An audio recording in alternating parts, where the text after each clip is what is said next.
Your son made me pregnant. Excuse me? Pay $30,000 as alimony.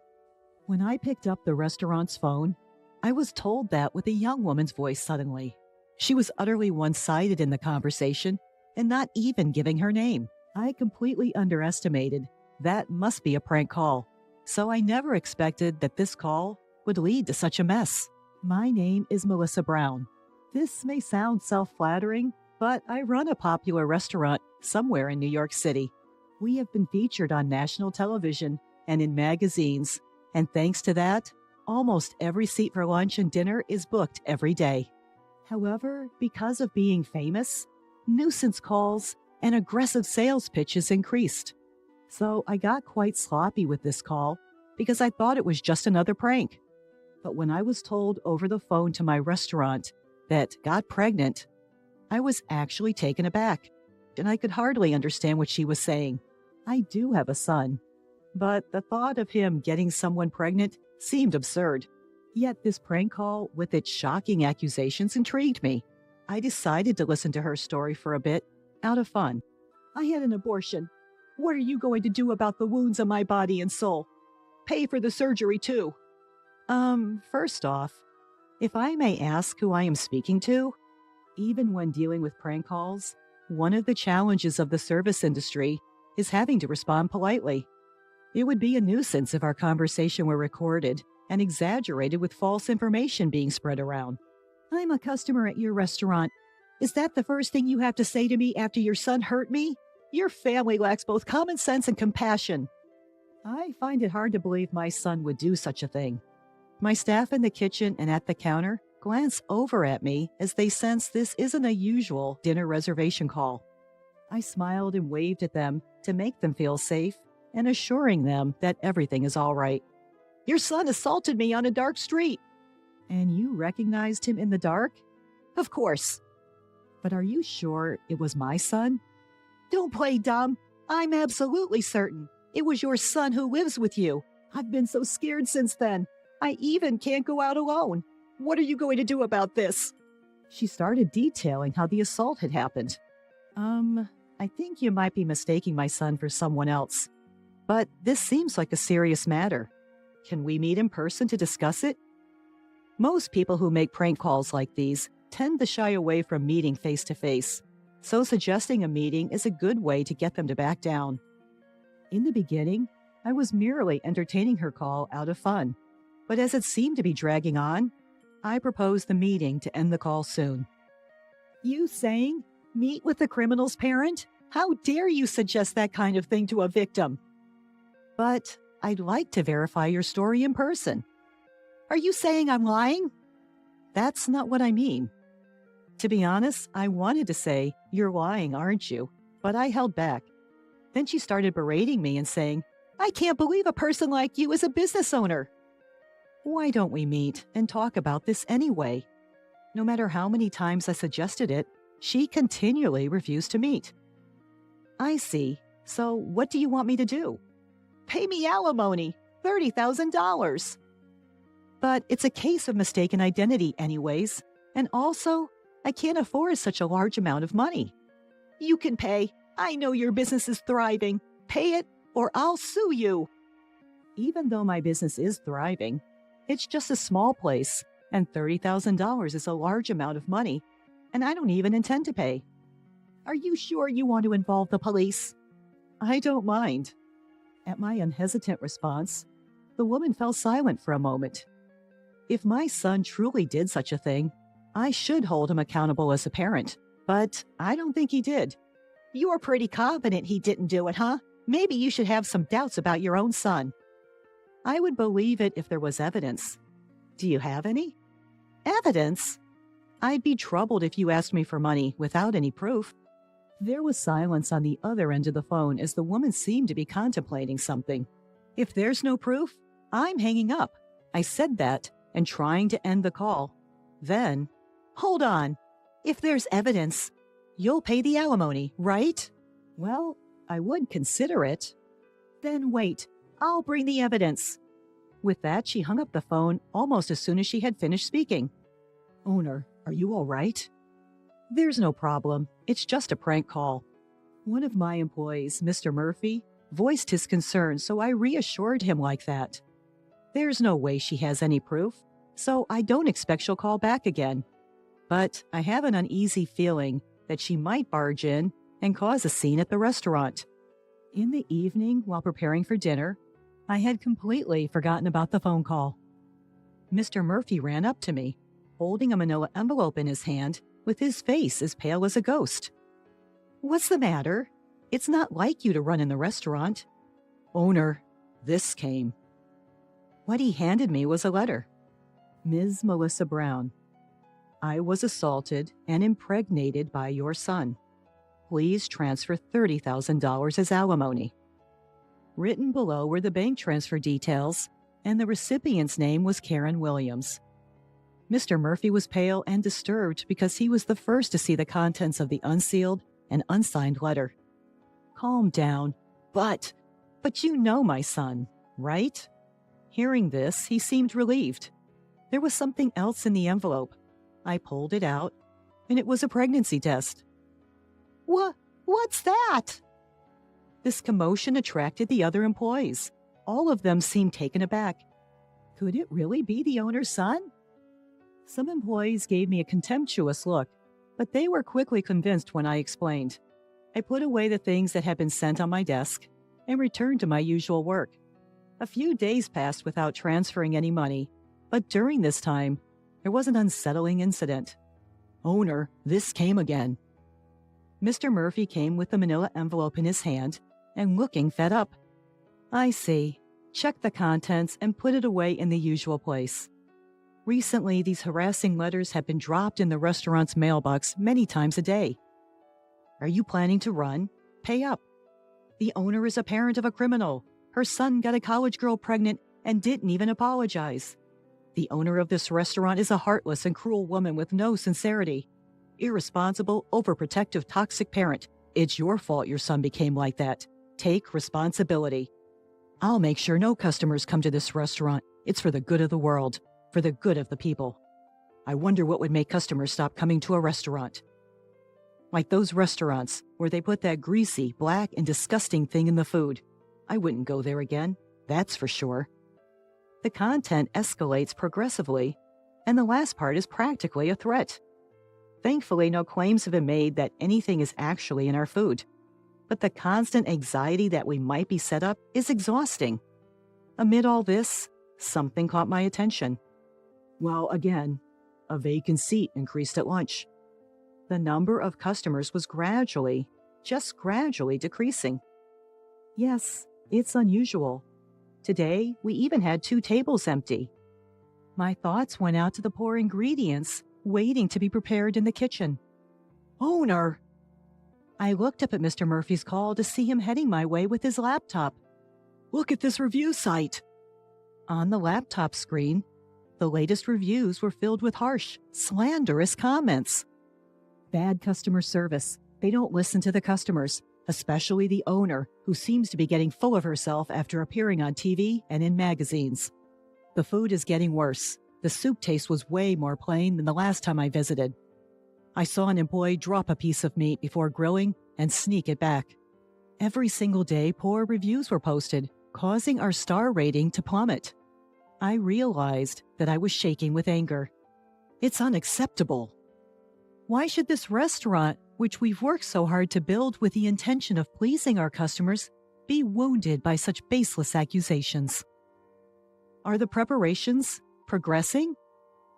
An unfamiliarly low and cold voice involuntarily slipped from my mouth.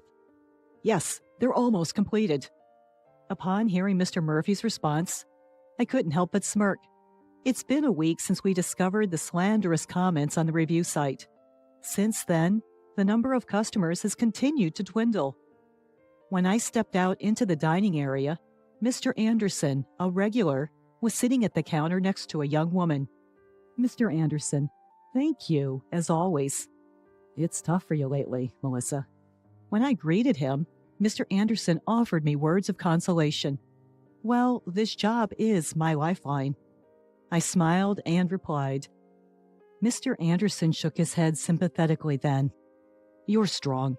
especially considering your son's predicament. But don't lose hope. I'm on your side, Melissa. We'll support your son as he atones for his actions." What? I was taken aback and couldn't understand what he was talking about. Well, I noticed this place is quieter than usual, so I was wondering what happened. Then this young lady here kindly showed me a webpage about this restaurant. With that, he gestured towards the pretty woman in her early 20s sitting next to him. "I really feel for you. I love this place, so I thought I'd come here more often to help out in any way I can." Come to think of it, I recalled seeing this girl in the restaurant quite frequently recently. "Excuse me, but what's written here is a misunderstanding. The regulars here were wondering why the place has been so empty recently, so I explained it to them." What? I doubted my own ears and trying to make sense of what she was saying. I mean, it isn't sad not to know the truth. Besides, I thought the owner would be happy to know that people like me and Mr. Anderson still come to this place. You've been spreading online rumors, which we're not even sure of, to our patrons? I unintentionally raised my voice, forgetting all about formality. Wow, it's scary. The internet says the owner is a terrible person, and I thought it wasn't true, but it seems you really are like the parent of a man who assaulted women. I suggest that you should apologize if you think you did something wrong. She twisted away from me. Her movements were as if she expected me to punch her, even though I had not raised a hand. "Miss, that's not a nice way to talk. Melissa's probably tired from all the things happening." Mr. Anderson defended me, but that wasn't the point. I was about to explain that the fundamental issue was different, then suddenly her bag fell from the back of her chair. It must have moved while she was twisting and turning. Despite my simmering rage towards her, my service industry instinct kicked in, and I moved to pick up her bag. But then I saw it. Karen Williams? The name written on the student ID card that had fallen out stopped me in my tracks. "No worries, I'll pick it up myself." She hurriedly got off her chair to pick up her bag and ID, but I got there first. "Hey, give it back!" But it wasn't a mistake. That name was the one on that letter with a pregnancy test, which wouldn't even serve as evidence of anything. So it was you. I've been looking for you, Karen Williams. "Ah, I must have swapped it with the friends by mistake. I'm not Karen." "Your face and the one on the ID are the same. Interesting. So you're a student at Central College?" "No, I'm telling you, you're mistaken." Beside her, who started being flustered, Mr. Anderson was clearly puzzled and having no idea what was going on. "I'm going to sue you." My words spoken in front of a few scattered patrons caused everyone in the bar to turn around. "What? What did I do?" "I believe you're the one who knows really well what you did. Since we're all here, why don't we let everyone hear?" I looked around the bar. It was mostly filled with regulars. While it's nice to have regulars, it meant that almost no new customers were coming in. I couldn't help but feel furious about this young woman disrupting our business. "Let me start. Are you the one who called claiming my son assaulted you and impregnated you, demanding alimony?" I glared at her and pressing her for an answer. "Yes, that's me. I'm the one your son assaulted." Seeing that there was no way to deny it anymore, she admitted it surprisingly readily. "What? You want to embarrass me in front of all these people? This could backfire, you know, considering the reputation of your bar." She crossed her arms defiantly and completely brazen. Her attitude only served to fuel my anger further. "Mr. Murphy, bring everything over." I instructed him to hurry up and bring me a laptop from the store's office, along with a stack of envelopes and documents that could be about 4 inches high. "Was it you who kept sending harassing letters to the store over and over again?" I read some of the letters in a loud voice so that other customers in the store can hear. "Pay up or run. This owner is a criminal's parent. Her son impregnates a college girl and doesn't even apologize. Poor souls being forced to eat food from this woman's restaurant. I'm sure I'm going to make customers not come to the store. It's for the greater good." Some were covering their mouths at the harsh words among the regulars who heard the content. This is completely threatening. There's no evidence that I sent this letter. Maybe some outsider who heard the rumors sent it just for fun. As she was desperately making excuses, I silently opened my laptop and presented her with the screen of another review site. Some of you here may have seen this, the defamation on this review site. You did this too, right? I'm saying, where is the evidence? Are you all right in the head? Evidence, evidence. You seem to love evidence so much, even though the one you presented is such a mess. I showed the first received letter and the pregnancy test to Mr. Anderson, who was nearby. This is the pregnancy test she brought as evidence. What do you think? Isn't this red line just a marker? Even my old eyes can see that. The customers who were listening started to buzz. But this might not prove that I was assaulted, but it doesn't prove that I'm wrong either. No matter what happens, she is insisting and shouting angrily that she is the victim. I was assaulted by your son. He said it himself. It's disrespectful to doubt that. The customers are whispering in hushed tones and seems not sure whom to believe. Since I, the victim, am saying it, it must be absolutely true. She started to cry as if to attract sympathy. Well, I'll prove it then. My son? He's 3 years old yet. Upon hearing this decisive fact, she let out a small, "What?" as if deflated. My son may be a bit rambunctious and strong for a 3-year-old, but there's no way he could assault you.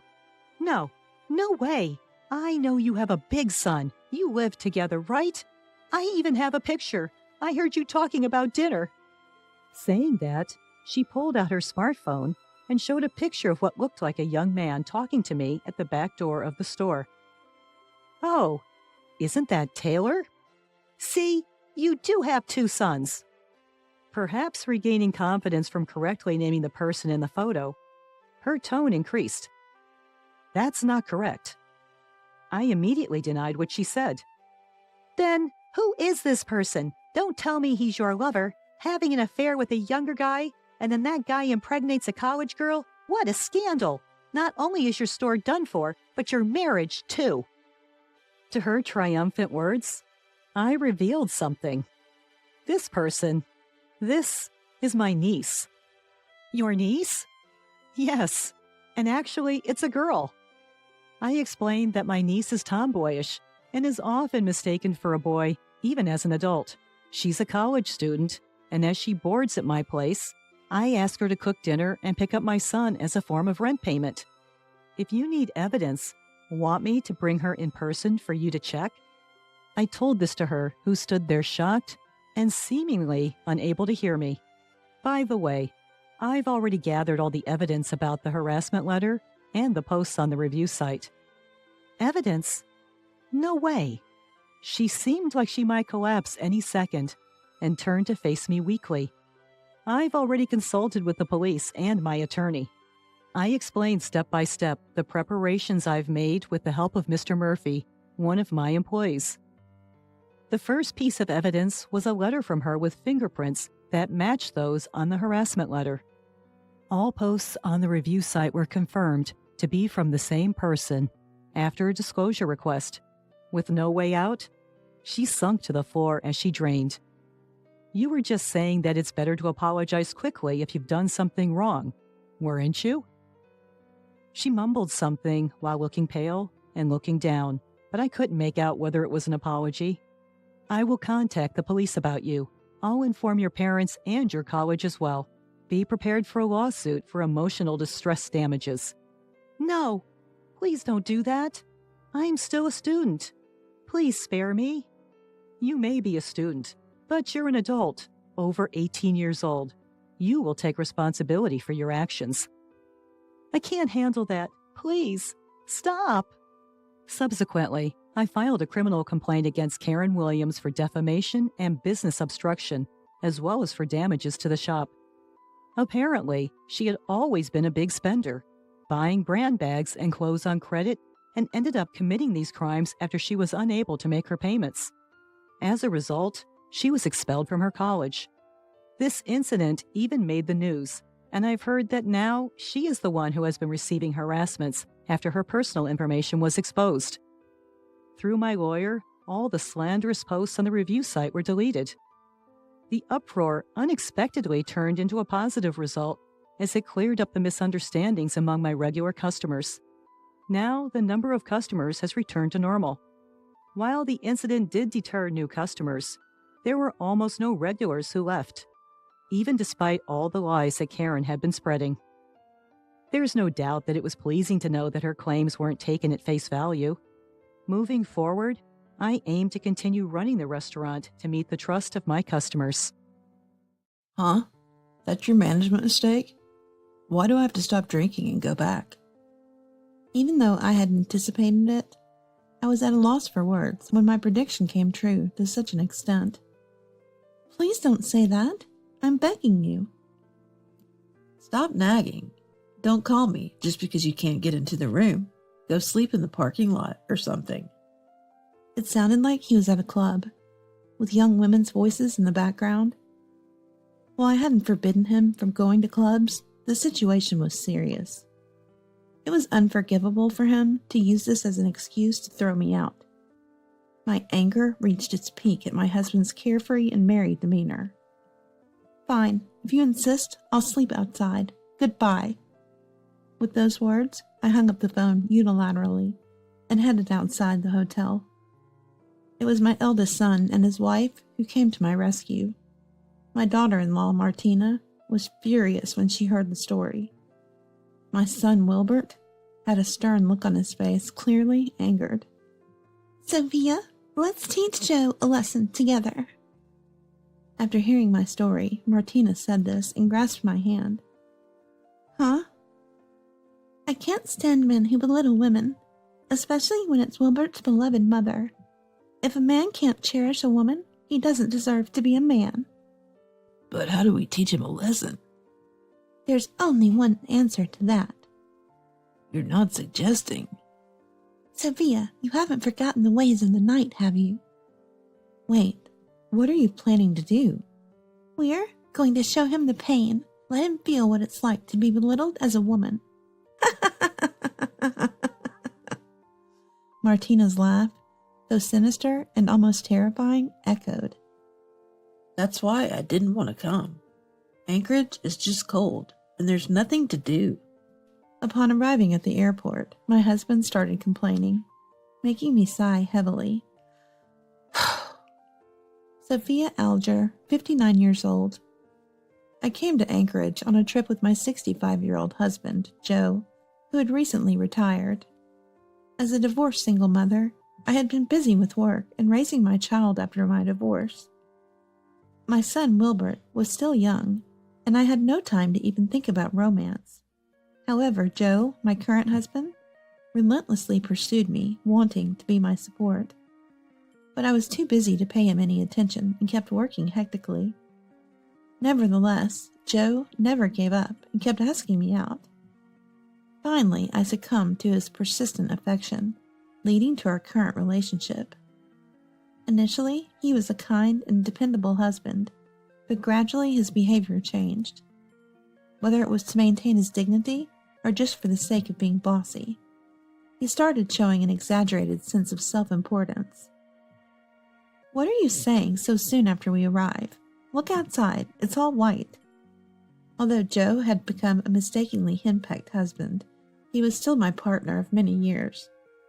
At this age, the thought of getting a late-life divorce seems daunting, but I've always been skilled at handling people. Figuring out how to keep Joe in the palm of my hand, almost like a game, isn't such a bad way to live. Since I've adopted this mindset, I no longer feel pained by Joe's arrogance. So, our ride is not here yet?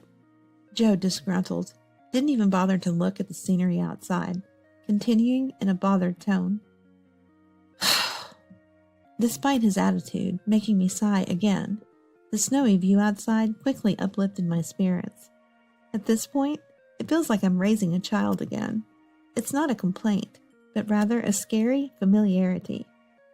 This trip to Anchorage would make me realize that. I think it's already here. As I urged the grumpy Joe outside, the vast snowy landscape took my breath away. We get snow in Boston where we live, but it's been a while since I've seen such a heavy snowfall. Lost in the beauty, a honk from a large minivan parked nearby startled me. Mom, Dad, over here. It was Wilbert, waving from the window.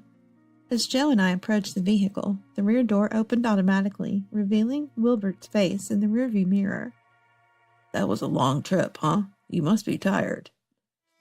It was nothing much. You look good, though. How are things with Martina? Great, as always. We even went to a hot spring in Idaho recently.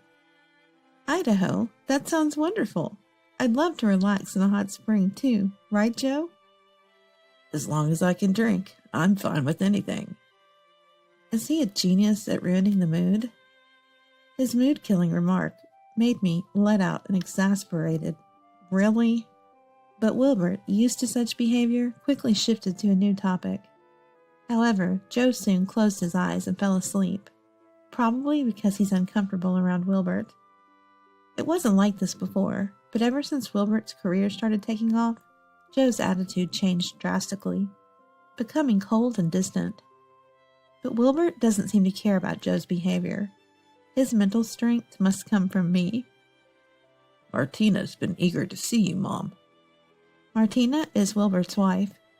When he first announced he was dating a girl 13 years his junior, our relatives were all over him, accusing him of leading a young girl astray.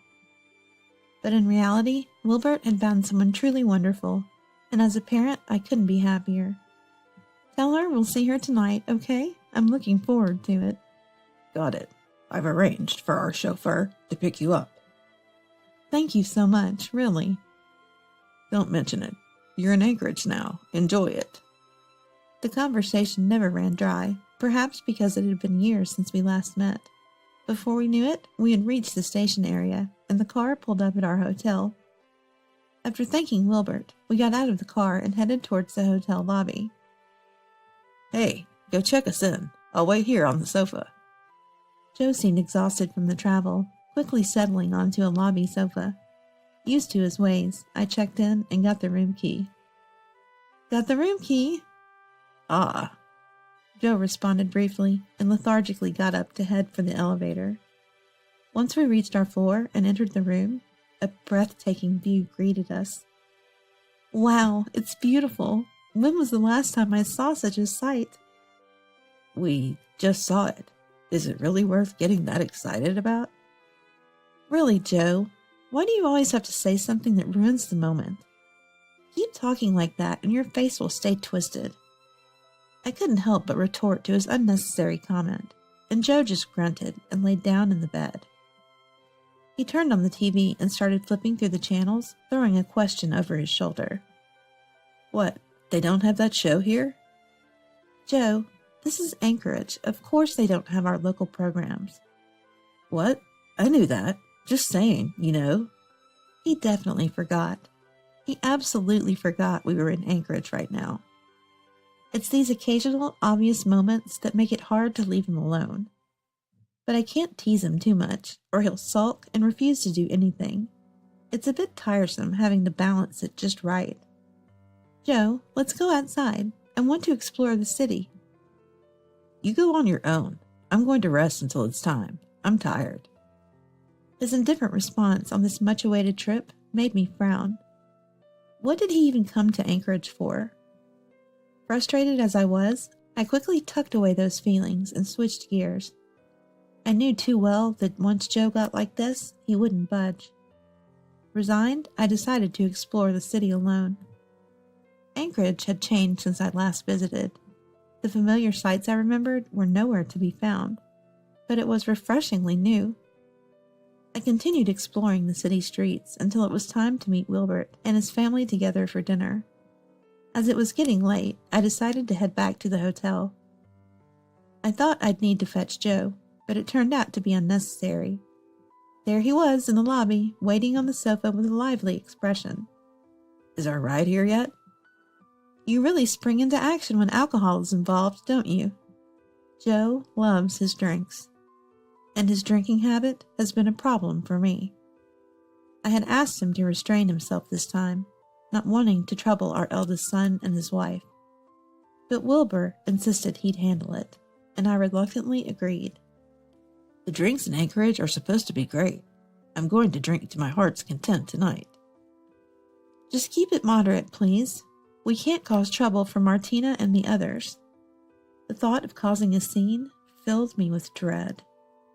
As we waited, a minivan pulled up, and what seemed like Wilbert's driver appeared, escorting us to the vehicle.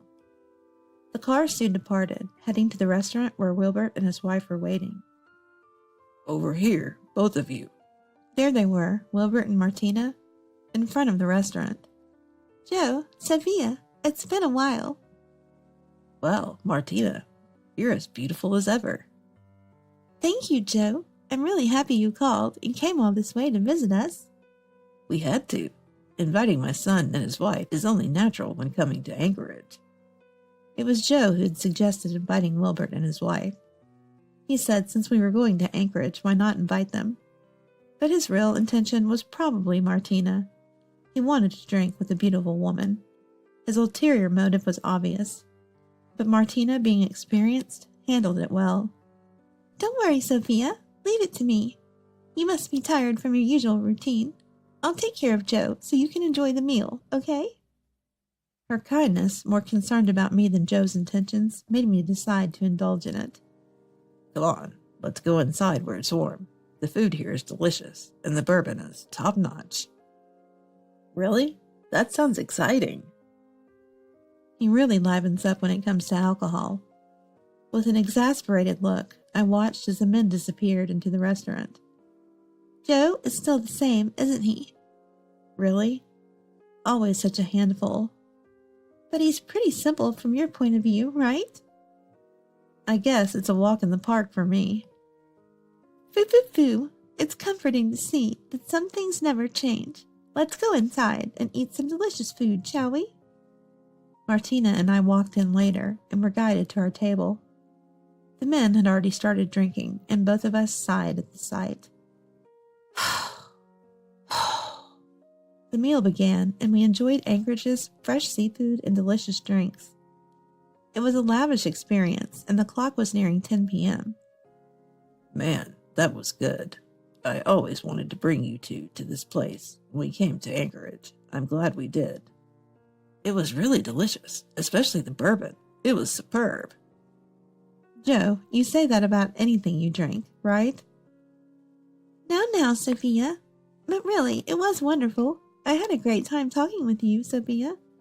I'm satisfied, too. Martina's smile seemed angelic, and I couldn't help but smile naturally. The restaurant was about to close, so we paid the bill and headed out, taking a taxi back to the hotel. You go back to the hotel first. What will you do? I'm going out to drink again. It's Anchorage after all. I can't just not drink. I was astounded by Joe's nonchalant attitude. Having walked around all day, I was physically exhausted and decided to return to the room. All right, I'm off then. Joe walked off briskly into the night, increasing my sense of disbelief. Just as I thought about taking a shower to relax, something struck me. Oh no, does Joe have the room key? After Joe left last, I realized I hadn't taken the room key from him. This hotel required guests to manage their own room keys, and losing one meant a fine. I didn't lose it, but I needed to call Joe back. No choice but to call him. What a predicament! How many times had I sighed today? While pondering this, I called Joe, who surprisingly answered quickly. What's up? You're interrupting my fun. His obviously irritated voice made me slightly annoyed. But getting angry would only worsen his mood. I reminded myself to smile and forced a strained one over the phone. Sorry to interrupt, but you have the room key, right? I can't get into our room. Could you please come back? Huh? That's your fault for not managing it. Why do I have to stop drinking and come back? Though I anticipated his response, it was still frustratingly on point. Please don't say that. I'm really stuck here. Stop nagging me. If you can't get into your room, Just sleep in the parking lot or somewhere like that. I could hear the voices of young women in the background. Maybe he was at a club. I hadn't forbidden him from going to clubs, but the current situation was serious. I couldn't tolerate him leaving me out in the cold like this. My anger peaked at Joe's carefree and merry attitude. Fine, if that's what you want, I'll sleep outside. Goodbye. After saying that, I ended the call and headed outside the hotel. I should have thought of asking for a master key, but I was too angry to consider it at the time. The Anchorage night was freezing, and I could feel my body temperature dropping rapidly. What should I do now? Just then, my phone rang. Oh, Mom, what are you doing right now? I can't get into my room because of a situation. What? Where are you? Go to a family restaurant or a grocery store. I'll send someone to pick you up. It was Wilbert on the phone. What perfect timing. I sighed with relief at this lifeline. Soon, a ride arrived, and I was taken to Wilbert's house. As I got out of the car, Martina greeted me and led me inside. I'm sorry for barging into your home like this. Don't be silly. Are you okay? Thank you, Martina. I'm fine. Why couldn't you get back to the hotel? Where's the room key? As I sat on the living room sofa, moved by Martina's warmth, Wilbert spoke up in a serious tone. I explained the situation to him and sipped the coffee he ordered. So, it was Dad, after all. You knew? Actually, I got a call from one of my staff earlier. They said a man resembling your husband was at one of my clubs, arguing with his wife on the phone. Unbeknownst to Joe, Wilbert was a shrewd businessman who owned several establishments, including a club. Joe had apparently gone there. Unbelievable. Who just leaves a woman out in the cold because he wants to drink? Aren't you upset about it, Sophia? Huh? Martina's question left me speechless. Certainly, I couldn't contain my anger. But after decades together, I had resigned myself to the idea that this is just how he is, and getting angry was a waste of time. I'm really upset. To treat someone important to you like that, even if it's Joe, I can't forgive that. Martina's face was stern as she confronted me, making me instinctively step back. Sophia, let's teach Joe a lesson. Huh? I can't stand men who belittle women, especially when it's Wilbert's dear mother. If a man can't cherish a woman, he's not worth being a man. But how do we teach him a lesson? There's only one answer to that. You're not suggesting. Sophia, you haven't forgotten the ways of the night, have you? Wait, what are you planning to do? We're going to show him the pain. Let him feel what it's like to be belittled as a woman. Martina's laugh was sinister, almost terrifying. Come on, we can't just sit around. We need to hurry and get ready. Sophia, Wilbert, let's go. With those words, Martina led us in a taxi to the club managed by Wilbert. Upon arrival, several staff members greeted us at the entrance. We were escorted to a backstage area, surrounded by makeup artists, coordinators, and the club's exclusive staff. I've gathered my personal staff, so you're in good hands. Let's let you get back to your glamorous self, Sophia. Wait, Martina, what are you saying? We're going to show Joe just how incredible you are. Martina was full of enthusiasm, seemingly enjoying herself, which I found reassuring. Everything's set on my end, Martina. I've contacted the people you asked for. Great work, Wilbert. Let's hurry with the makeup and changing. At Martina's signal, I was swiftly transformed with a dress change and makeup application. Wearing a dress after such a long time, along with hair and makeup, felt rejuvenating. The corset straightened my posture naturally. Sophia, are you ready? Yes, of course. I lifted my face with determination, ready to step into the battleground that the club would become. Excuse me, sir. We have a special event tonight. Would you like to join our number one for a drink free of charge? The server's offer, especially mentioning no charge, brightened Joe's face. For Joe, there was no reason to refuse. Sure, that's fine. Introduce her to me. Certainly. Martina, please come over. As the server called her, Martina approached Joe first. With her makeup and flashy dress, Joe didn't seem to recognize her as Wilbert's wife. Nice to meet you. I'm Martina. Pleasure to serve you. Martina, huh? Nice to meet you, Joe said, placing his hand on Martina's shoulder. Watching from the back room, I felt a sense of discomfort at his behavior, resolving to apologize to Wilbert later. After some enjoyable conversation and laughter, it was finally my turn to approach Joe's table. Mr. Joe, we have a new lady here tonight. Would you like to meet her? Sure. I'd do anything you ask. Thank you so much. Please go ahead.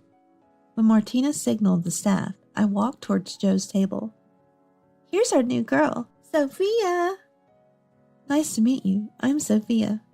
Pardon my intrusion. Wow, Sophia, quite beautiful. Wait, what? Sophia? Joe, at first not realizing, finally recognized me after seeing my face and hearing my voice, reacting dramatically with surprise. Oh, have we met before? What are you saying? What is this act? Ouch! He raised his voice in surprise. I stepped on his foot, smiling as if to silence him. Sir, please keep your voice down. We have other guests in the establishment. What are you doing? No, what is this about? Why are you here? Can't you see? You left me out, so I'm being looked after here. Huh? Do you even realize where you are? Just as Joe started to confront me, the music in the club got louder, and several male customers gathered around our table. What is this? These are Sophia's clients, here to celebrate her one-day return. Wilbert, what are you doing here? Oh, didn't you know? This place is managed by Wilbert. What? Joe's eyes nearly popped out of his head, overwhelmed by the unexpected events. I just had to guide her here when Mom said she was making a one-day comeback. The clients insisted, even if just for a greeting. The other patrons started making noises, realizing something unusual was happening. Hey, isn't that Martina, the #1 bottle girl? Wait, but next to her, isn't that the legendary #1 bottle girl from Anchorage? Martina, wait, what are you saying Sophia is? Aren't you catching on yet, Joe? Martina tilted her head playfully with a sly smile. Martina, what's going on? I'm the #1 bottle girl here, and... Martina gestured towards me, smiling brightly. She's the former #1 bottle girl of Anchorage, Sophia, who once made over $1 million in a single day. What? At Martina's revelation, Joe fell from his chair, looking up at me pathetically. Joe, you really knew nothing about Sophia. After decades together, that's so sad. Sophia was the #1 bottle girl? $1 million? Wait, I can't comprehend this. Understandably, he was completely taken aback. Overwhelmed by the barrage of information, Joe couldn't process it all, so I pressed on further. Well, sir, about today's bill, that'll be $100,000. What, are you kidding me? Of course not. After all, I was the one serving. That's a bargain for my services. I don't have that kind of money. Besides, you said there was no charge. That was only for my part. I never said Sophia's service was free, did I? That's cheating. You tricked me. You wouldn't have been tricked if you had listened properly. This is your punishment for locking me out of the hotel. You'll pay in full.